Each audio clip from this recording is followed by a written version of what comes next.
찬송가 315장 함께 찬양하시겠습니다.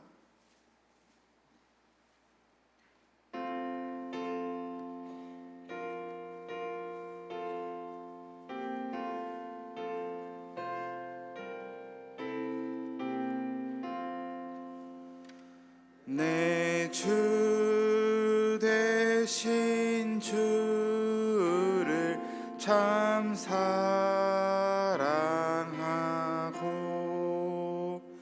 곧 그에게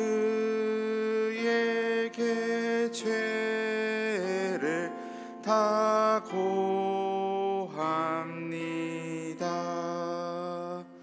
그는 은혜를 주신 내 예수시니 이전보다 더욱 사랑합니다. 주 날 사랑하사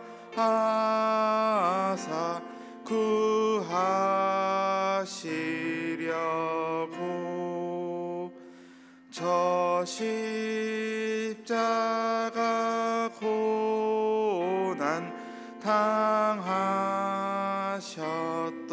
당하셨도다. 그 가시관 쓰신 내 주 배우니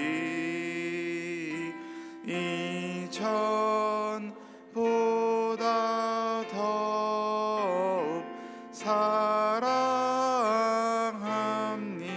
사랑합니다. 내 평생에 힘쓸 그 큰 의무는 주 예수의 덕을 늘 기림이라. 숨질 때에까지 내 할 말씀은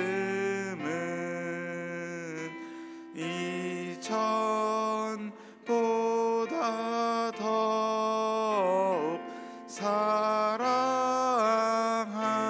사랑합니다. 그 영광의 나라 나 들어가서 그 풍성한 은혜 늘 감사하리. 그 면류관 쓰고 나 찬송할 말 이전보다 더욱 사랑합니다. 거룩하신 하나님 아버지, 이 새벽 주님의 말씀을 사모하여 주님 앞에 나아오게 하시니 감사를 드립니다. 고요한 이 시간 정말 우리의 마음과 온 몸이 정말 주님께 향하게 하시고 그 말씀 앞에 겸손히 설 수 있도록 저희를 인도하여 주옵소서. 우리는 매일같이 주님의 은혜를 찬양하고 입으로 읊조리지만 또 그만큼 자주 또 주님의 은혜를 잊고 눈에 보이는 것만을 따라 살아가려고 하는 연약한 모습이 저희 가운데 있습니다. 바라기는 하나님의 말씀에 비추어서 정말 우리의 모습을 되돌아볼 수 있기를 소망합니다. 그 말씀에 순종하여 우리의 마음이 다시금 주님께로 돌아가는 역사가 있기를 소망합니다. 이 시간 저에게 주시는 그 말씀에 귀 기울일 수 있게 하시고 그 말씀 온전히 믿는 믿음을 저에게 허락하여 주옵소서. 이 모든 것 살아계신 예수 그리스도의 이름으로 감사하며 기도드립니다. 아멘. 저희가 함께 나눌 말씀 나훔서 1장의 말씀입니다.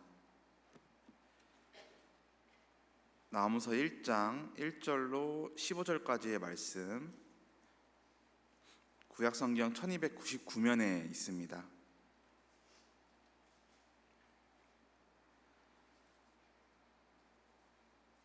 나무서 1장의 말씀을 저희 한 절씩 교독하도록 하겠습니다. 제가 먼저 읽겠습니다. 니느웨에 대한 경고 곧 엘고스 사람 나훔의 묵시의 글이라.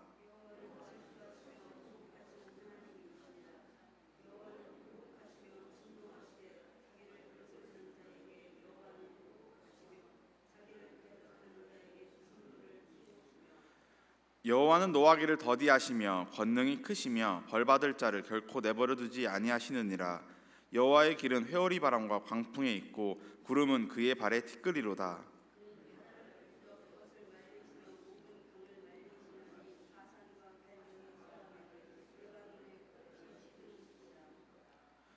그로 말미암아 산들이 진동하며 작은 산들이 높고 그 앞에서는 땅 곧 세계와 그 가운데 있는 모든 것들이 솟아오르는도다.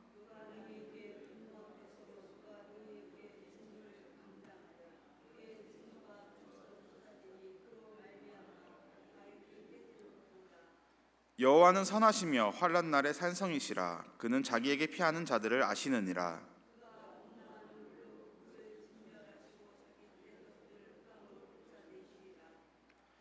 너희는 여호와께 대하여 무엇을 꾀하느냐? 그가 온전히 멸하시리니 재난이 다시 일어나지 아니하리라.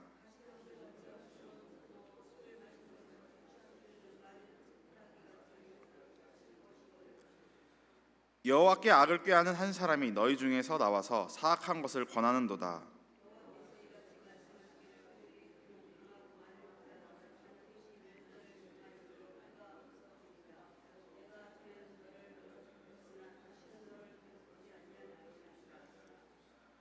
이제 내게 지은 그의 멍에를 내가 깨뜨리고 내 결박을 끊으리라.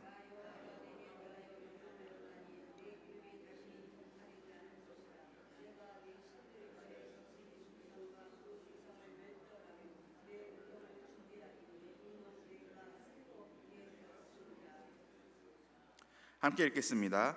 볼지어다 아름다운 소식을 알리고 화평을 전하는 자의 발이 산 위에 있도다. 유다야 내 절기를 지키고 내 서원을 갚을지어다. 악인이 진멸되었으니 그가 다시는 내 가운데로 통행하지 아니하리로다 하시니라. 아멘. 오늘 우리가 함께 읽은 이 나훔서의 말씀에는 특정한 도시 하나를 향한 예언이 기록이 되어 있습니다. 그 도시의 이름이 무엇이죠? 니느웨죠. 그 도시의 이름은 니느웨입니다. 굉장히 낯익은 이름인데요.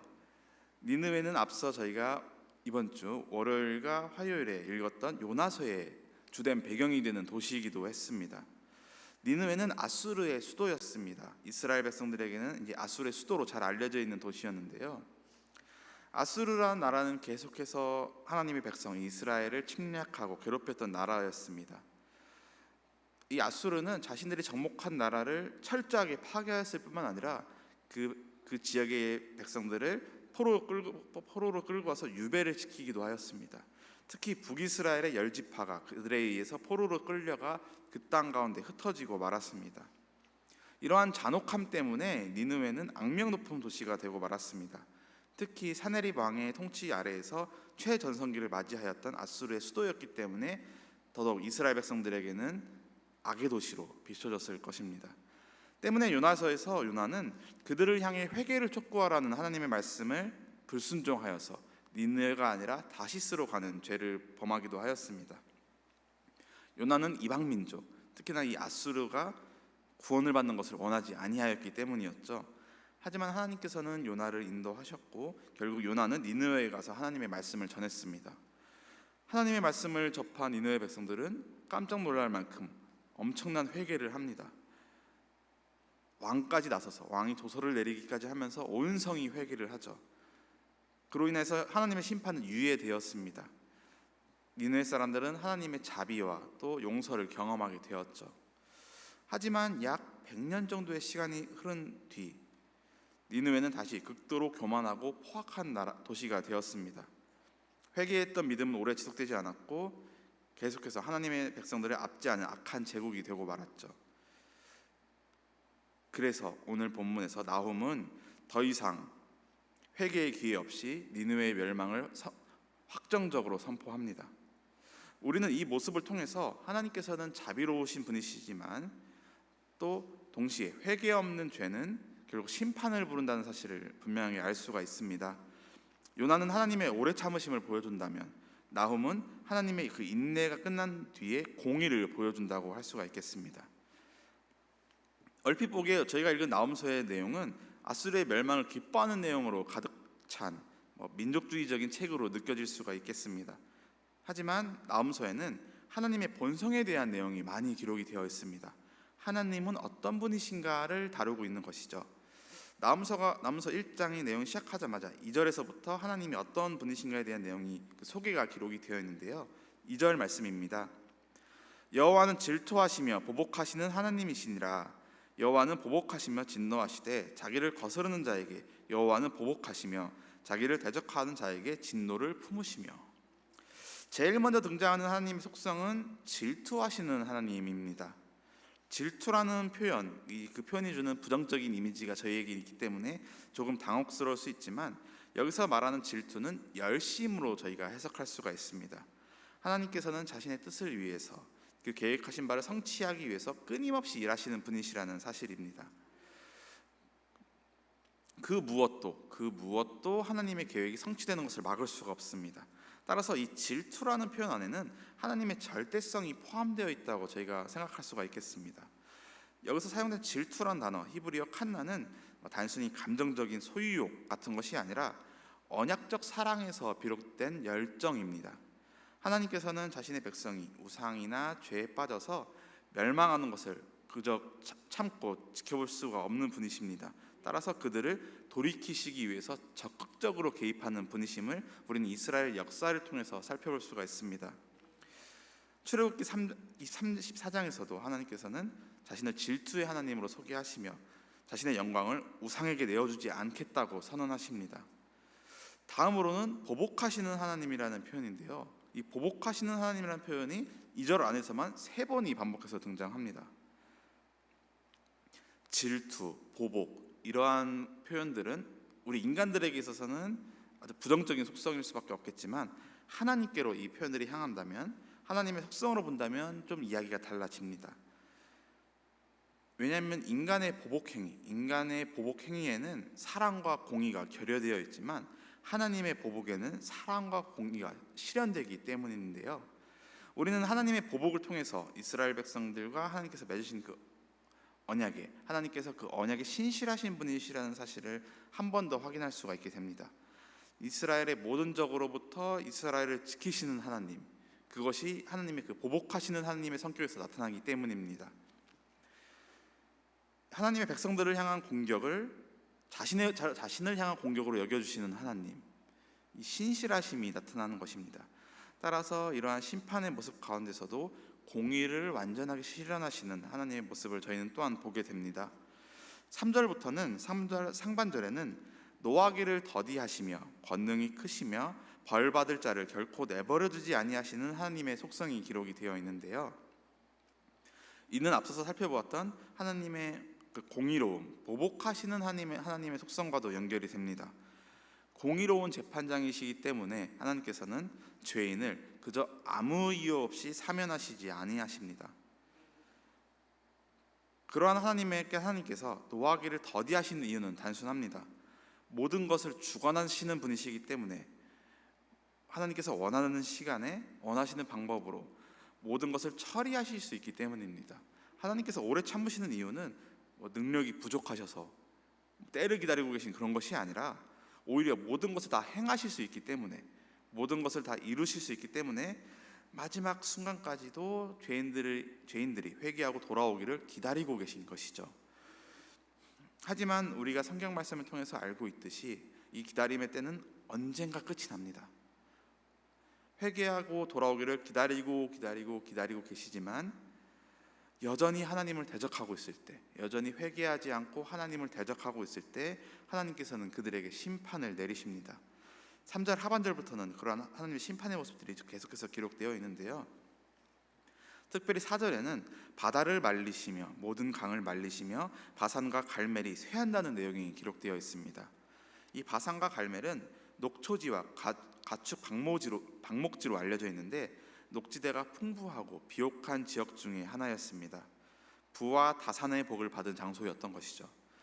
그랬던 바산과 갈멜이 이제는 메말라, 가뭄으로 고통받는 땅으로 변화한다는 내용이 기록이 되어 있습니다. 그 강한 나라였던 아수르도 이러한 하나님의 심판 앞에서는 속수무책일 수밖에 없다는 것을 저에게 다시금 보여주십니다. 특별히 4절로 6절에 기록되어 있는 말씀처럼 마르지 않을 것 같은 그 바다, 그리고 강이 마르고 깨질 것 같지 않던 단단한 바위가 깨지는 모습들, 이러한 모습들은 자연계에 있는 그 모든 것들이 하나님께 속해 있음을 저희에게 보여주는 내용입니다. 창조주이신 하나님께서는 세상 만물을 지배하시고 다스리신다는 것을, 완벽히 모든 것이 하나님의 지배하에, 영향력 하에 있다는 것을 알려주시는 것이죠. 이어지는 7절 말씀에서 하나님께서는 그의 백성들에게 위로의 말씀을 주십니다. 이렇게 계속해서 질투하시는 하나님, 보복하시는 하나님, 모든 것을 다스리시고 또 땅이 마르고 바다가 마르고 강이 마르고 이러한 심판의 메시지 가운데 하나님께서는 그의 백성들에게 위로의 메시지를 주십니다. 두렵게 느껴질 수 있는 이 하나님의 심판은 오직 하나님을 거부하는 자들, 하나님을 대적하는 자들에게 향할 것이고, 하나님을 의지하면서 하나님께 피하는 자들은 보호하실 것을 말씀하시고 계시기 때문인데요. 7절 말씀입니다. 여호와는 선하시며 환난 날에 산성이시라. 그는 자기에게 피하는 자들을 아시느니라. 아멘. 이 말씀은 단순히 보호 이상의 뜻을 내포하고 있습니다. 하나님은 단지 피난처가 되실 뿐만 아니라 자기에게 피하는 자들을 아신다라고 지금 말씀하고 계십니다. 여기 아신다는 것은 인격적인 관계, 언약적인 돌보심, 또한 특별한 사랑을 의미합니다. 하나님께서는 언약 안에 있는 자기의 백성들을 결코 잊지 않으시며 끝까지 보호하십니다. 그 보호하신다는 약속의 말씀, 신실하심을 아신다는 표현을 통해서 다시 한번 표현하고 계십니다. 우리는 이 나훔서를 통해서 구원에 대해서 다시 한번 생각해 볼 수가 있습니다. 분명 요나서에서 니느웨 백성들은 하나님 앞에 회개하였습니다. 그것도 소규모의 회개가 아니라 왕이 조서를 내려서 선포할 정도로 온 성이 회개하며 하나님께 부르짖었습니다. 하나님께서는 그들이 그 악한 길에서 돌이켜 떠난 것을 보시고 그들에게 내리려고 말씀하셨던 재앙을 내리지 아니하셨죠. 하지만 오늘 우리가 함께 읽은 나홈서에는 바로 그 니느웨의 멸망 선언의 말씀이 기록되어 있습니다. 요나서에서는 그들이 회개하였다고 하였는데 나홈서에서는 멸망을 말씀하고 계시니 이게 어떻게 된 일일까요? 일시적인 회개는 영원한 구원의 증거가 될 수 없기 때문입니다. 우리는 회개 자체가 구원의 원인이 아니고 구원은 전적으로 하나님의 은혜, 하나님의 주권에 달려있다는 사실을 기억해야 합니다. 요나 시대의 회개는 진정한 회개의 외형을 가진 것처럼 보였습니다. 하지만 시간이 지나고 난 뒤 그 회개는 계속되지 않았고 결국 다시금 하나님을 대적하고 마는 그들의 본성이 드러났음을 우리는 오늘 나홈서를 통해서 살펴볼 수가 있습니다. 지난 수요 예배 시간에 저희가 사도신경의 마지막 내용에 대해서 함께 그 말씀 나누면서 요엘서 2장 13절의 말씀을 함께 읽었었는데요. 제가 그 말씀을 읽도록 하겠습니다. 너희는 옷을 찢지 말고 마음을 찢고 너희 하나님 여호와께로 돌아올지어다. 그는 은혜로우시며 자비로우시며 노하기를 더디하시며 인애가 크시사 뜻을 돌이켜 재앙을 내리지 아니하시나니. 아멘. 이 본문에서는 그저 외형적인 회개를 하는 이스라엘 백성들을 향한 경고의 말씀이 기록이 되어 있었습니다. 옷을 찢지 말고 마음을 찢어라. 바라기는 우리에게 옷을 찢는 모습만이 있지는 않은지 이 말씀을 비추어 우리 자신을 돌아볼 수 있었으면 좋겠습니다. 우리의 죄를 자백하고 하나님 앞에 금식하고 회개하고 수없이 많이 기도한다 하여도 다시금 하나님을 대적하는 자리로 돌아와서 결국 멸망당하고만 니느웨처럼 살아가는 것이 아니라 마음을 찢고 하나님 여호와께로 돌아오는 참된 회개가, 그 참된 믿음이 우리 가운데 있기를 소망합니다. 말씀을 정리하도록 하겠습니다. 나홈서 1장은 하나님의 심판을 중심으로 그 내용이 시작되지만 그 심판조차도 하나님의 공의와 사랑에서 비롯된 것임을 저희에게 보여줍니다. 하나님은 공의의 하나님이시며 동시에 선하시며 자비로우신 피난처가 되시는 분이십니다. 우리의 삶 가운데서도 이러한 하나님의 사랑의 성품을 기억하면서 나에게 있는 죄악된 모습들을 정말 모두 다 내어놓고 날마다 겸손히 주님 앞에 서시는 우리 대전남북의 모든 성도님들 되시기를 소망합니다. 기도하겠습니다. 사랑과 은혜의 하나님 감사합니다. 니느웨의 모습을 통하여서 정말 참된 회개가 무엇인지, 진정한 회개가 무엇인지 다시금 생각해 볼 수 있도록 허락하여 주심에 감사를 드립니다. 그저 겉으로만 하는 회개가 아니라, 외식적인 회개가 아니라, 외형적인 회개가 아니라 우리의 마음을 드리는, 우리의 마음을 찢는 진정한 회개가 우리 가운데 있기를 소망합니다. 정말 그러한 우리를 사랑으로, 자비로우심으로 받아주시는 하나님의 그 크신 사랑을 기억함으로 날마다 우리 삶 가운데 저지르는 그 모든 죄악들을 주님 앞에 온전히 내어놓고 주님께 회개함으로 나아가는 저희 모두가 될 수 있도록 아버지 은혜를 내려 주옵소서. 저희의 연약함을 불쌍히 여겨주시고 저희의 믿음 없음을 불쌍히 여겨주시고 저희에게 믿음을 더하여 주옵소서. 오직 주님만을 의지하는 믿음 가운데 살아갈 수 있기를 소망합니다. 그 믿음을 붙잡고 오늘 하루도 세상 속에 나아가 살면서 주님의 선하심을 드러내는 주님의 제자로, 주님의 백성으로 살아갈 수 있기를 소망하오니 주님 저희와 함께하여 주옵소서. 이 모든 것 살아계신 예수님의 이름으로 기도드립니다. 아멘. 찬송가 279장 1절로 2절 찬양하시고 가지고 오신 기도 제목을 두고 함께 기도하도록 하겠습니다.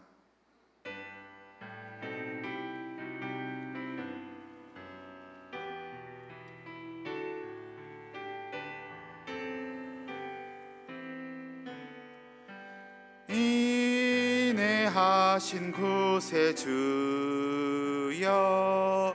내가 비오니 죄인오라 하실 때에 날 부르소서. 주여 주여 내가 비오니 죄인오라 하실 때에 날 부르소서.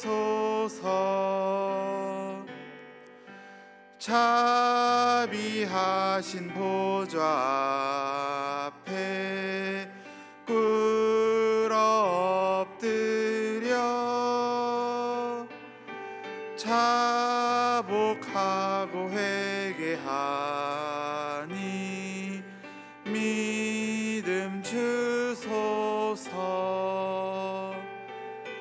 주여 주여 내가 비오니 죄인오라 하실 때에 날 부르소서. 주의 성호 부르시면서 함께 기도하겠습니다. 주여. 사랑의 하나님 감사합니다. 지난 간밤 저희를 지켜주시고 또 이렇게 복된 날 허락하사 주님 앞에 나 예배드림으로 하루를 시작할 수 있게 하시니 감사를 드립니다. 오늘 저에게 주신 나홈서의 말씀을 통하여서 정말 하나님의 공의로움과 그 사랑하심을 다시금 생각해 볼 수 있게 하시니 감사를 드립니다. 우리는 너무나도 연약하여 매일같이 정말